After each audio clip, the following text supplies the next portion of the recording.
Support comes from the Missouri Forest Products Association, providing more than 41,000 jobs in the production of wood pallets, railroad ties, white oak barrels, hardwood floors, and more. Details at choosewood.com. Welcome to St. Louis on the Air. I'm Sarah Fenske. In March, many St. Louis leaders were celebrating a new level of regional collaboration around public transportation. Bi-State Development President and CEO Taulby Roach came on this show to talk about the new security strategies to boost Metro Transit ridership. But within a week or two of that visit, everything changed for Bi-State. Now the transit agency is asking people to stay home and stay off transit if possible. So joining us today to talk about the new reality for public transit in the region is Taulby Roach. Taulby, welcome to the show. Good afternoon, Sarah. Thank you for having me. So, Taulby, so much has changed since you and I last spoke. I can't believe that was only like a month or a little more than a month ago.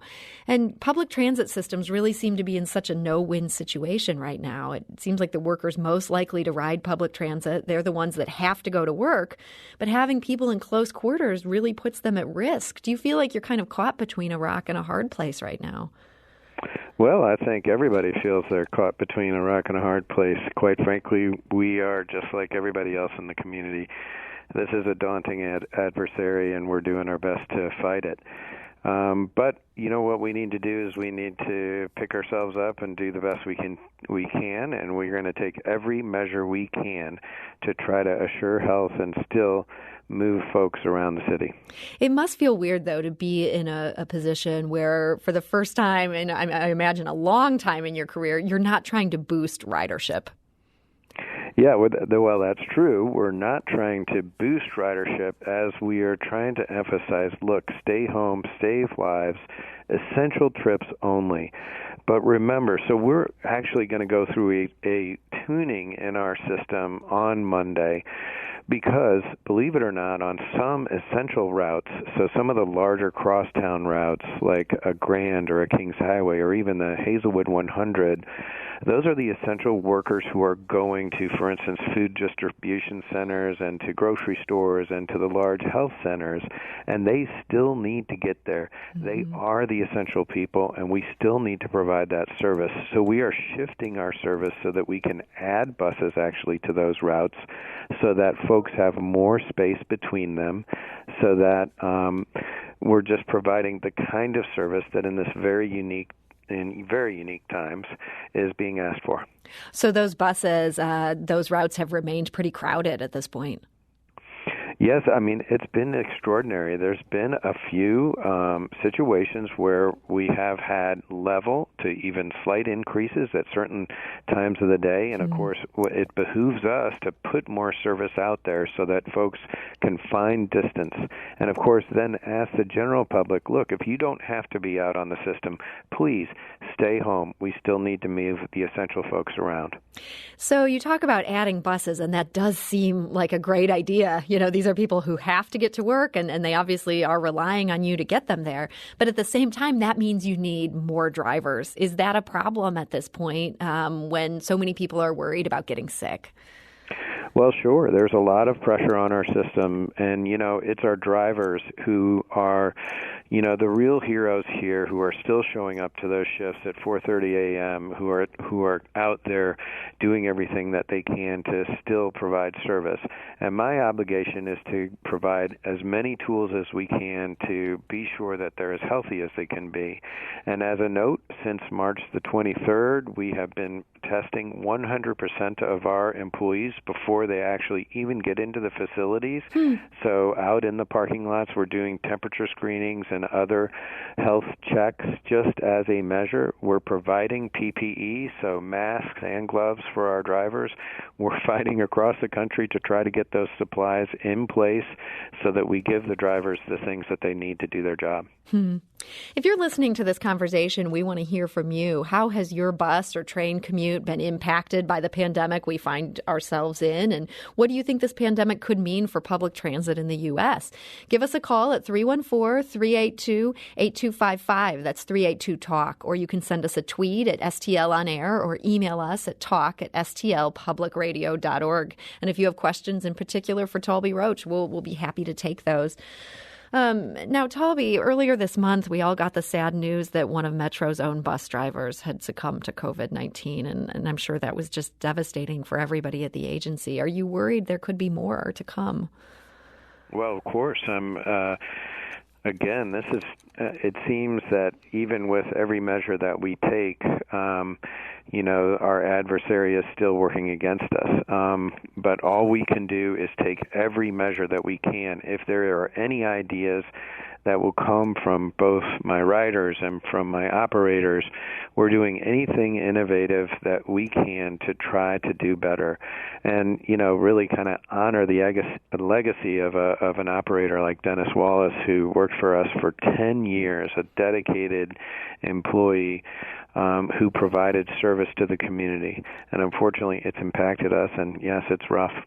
I was shocked to see, I guess, in New York City, as of last week, a total of 50 transit workers there had died. I guess that's more than triple the combined mortality rates among New York City police and fire departments. What is it you think that makes transit workers so vulnerable right now to this? Gosh, I think it's a combination of factors, and it certainly could be. Look, I've certainly been simply floored at some of the data having to do with the impacts to the African American community. Mm-hmm. I think we certainly have to pay attention to that. And, I would say that a large percentage of my drivers are African American, and they are of that group, and there have been larger effects on them. I don't know what those are, but my gosh, anybody looking at public policy in either St. Louis or New York, we need to see what are the reasons for this, and so that we can take action. My job is to take whatever actions that I can. We're trying to do everything we can and try to find those partnerships with ATU, partnerships with our operator corps to try to protect them as best we can. I owe them every measure that I can put out, and we're going to try to do our best to do that. Now, we're talking to Bi-State CEO Taulby Roach. And earlier this week, our producer Evie Hemphill spoke with Mia King. That's a union rep with SEIU Local 1. That union represents 50,000 janitors, security officers, higher ed faculty, transit workers, and others across the Midwest. And Mia specifically represents bus drivers who work with Madison County Transit. And just to be clear, that's a separate transit authority. It serves parts of our region. It is not under Taulby Roach's directive. But she told us how the steps being taken there are not enough to protect the drivers that she works with. Let's listen to that. The social distancing guidelines are not being adhered to on these buses. They're still driving buses with full loads of people, and that's a major concern for the drivers.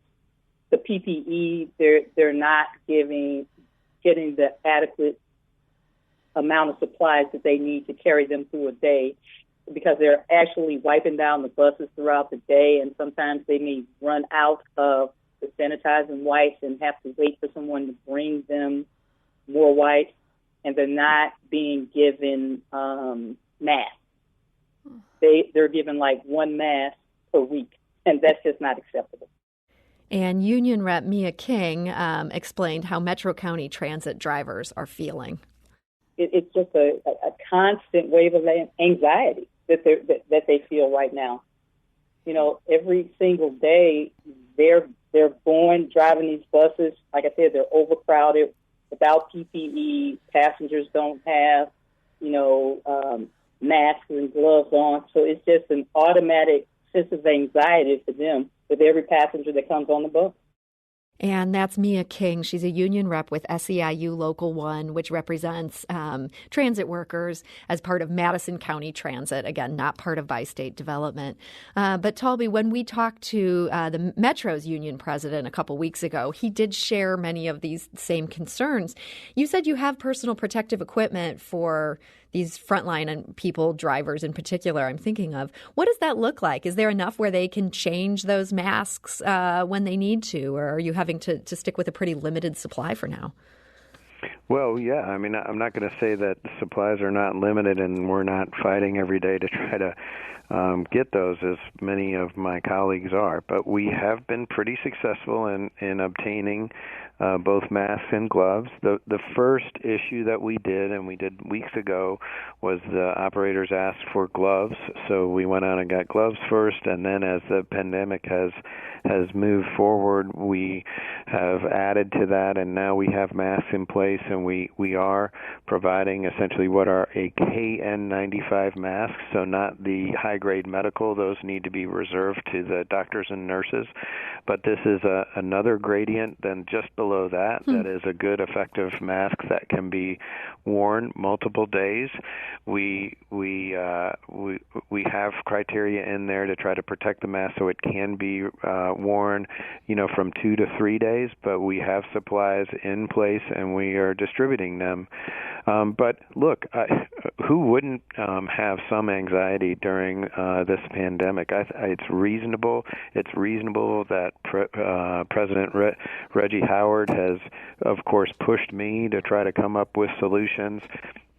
We've found the ATU to be a good partner. They're representing their folks, and I need to be responsive and do everything that we can within reason. But, of course, all of us are scrambling in a very tough situation. And as a matter of fact, our service change on April the 20th is one of those things that we can do. Adjust service, put service where it is appropriate so that we try to pull those load levels down on those larger routes.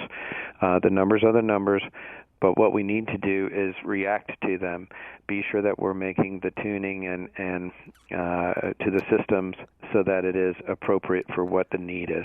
And you've been talking a bit about that April 20th change, so you can increase the number of buses on these lines that are very heavily used. Will there be other changes as a part of that?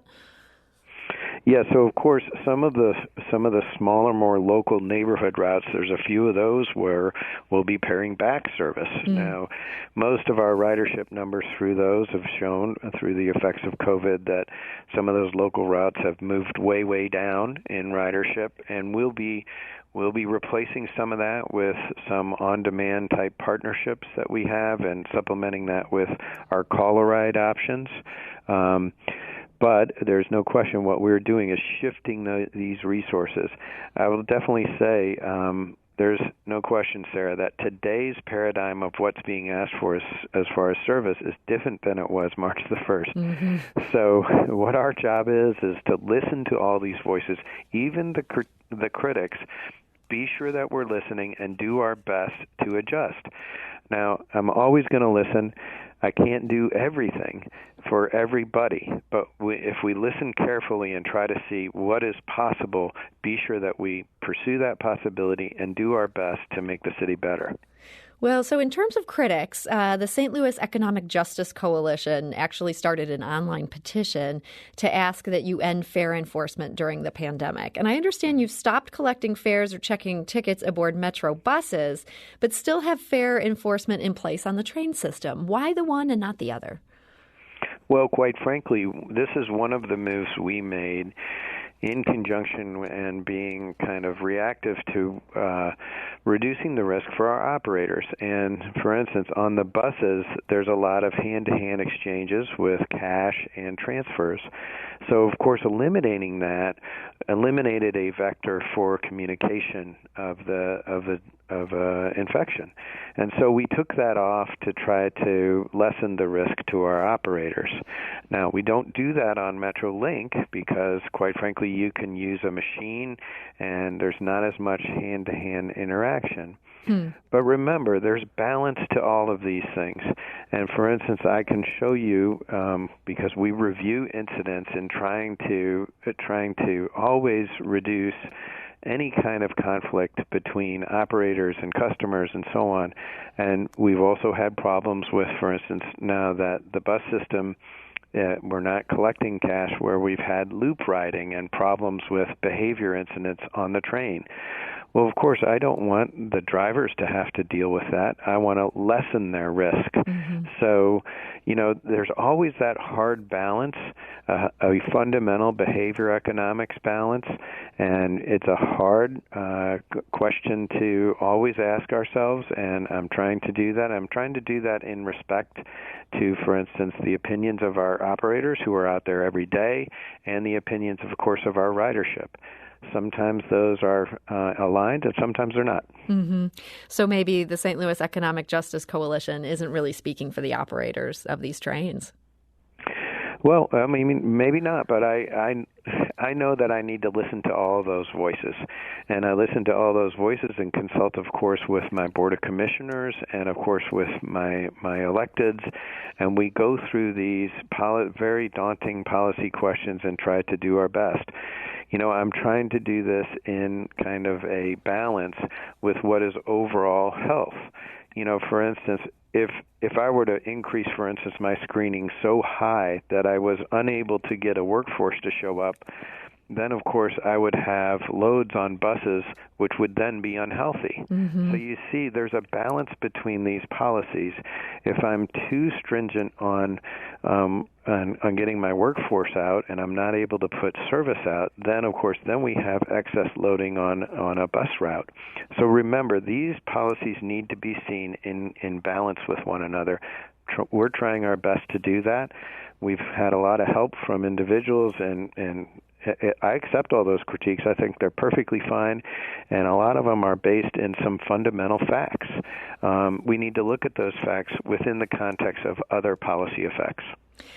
One question I wanted to make sure to get to today, and that is, what is the policy on people wearing masks on trains and buses? Is that something that people are allowed to do if they're trying to protect others from their own spit? Sure. Not to put too fine a point on it. No, that's as fine a point as it gets. That's fine. So we are actually now going to ask, just as a measure of community courtesy, we are going to ask our customers actually to wear masks. So when they're accessing a public system, maybe this is a good measure for us all to take as a community to try to make it a little safer. So we're going to ask as a courtesy to our customers to wear a mask when accessing the system, both for their safety and for the safety of our operators. So we are making that request. And you say you're framing it as a request. This isn't going to be a requirement, but you're strongly urging, you're hopeful? Correct. So, again, I want to, what I am shooting for is compliance, okay? So in a spirit of we're a community working together to make things better. And, the way I think to try to do it in a courteous way to have everybody understand what we're doing in a transit neighborhood and how trying to make it better, I think the best way to do that is just to ask and also let everybody know what our motivation is. Our motivation is to making you safer, our operators safer, and that's the fundamental principle. Well, that sounds like the one thing we can all agree on here. So, Taulby Roach, I want to thank you so much for joining us today. Of course, Sarah, anytime, and thank you. And Taulby, again, is the CEO and president of Bi-State Development, which runs the transit in the greater St. Louis area. This is St. Louis on the Air on St. Louis Public Radio. That's 90.7 KWMU.